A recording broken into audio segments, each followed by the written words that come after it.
Αλήθεια ή τρόμος? Κλειό? Τρόμος. Πρέπει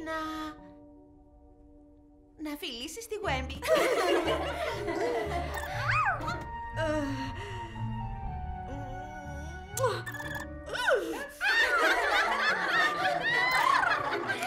Κλοντίν, είσαι η επόμενη. Αλήθεια ή τρόμος? Ναι, θα διαλέξω αλήθεια. Το βρήκα.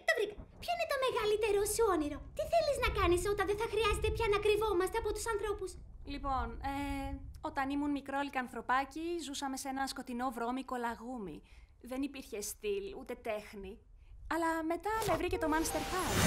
Και εγώ ανακάλυψα πόσο ωραία με έκανε να νιώθω, να είμαι δημιουργική και να δημιουργώ και για άλλους. Έτσι, το όνειρό μου είναι να ανοίξω ένα σαλόνι ομορφιάς. Ένα μέρος για όλους. Ανθρώπους, αλλά και μάνστερ. Και θέλω να είμαι η καλύτερη στιλίστρια που θα τους κάνει όλους να λένε «Αου!»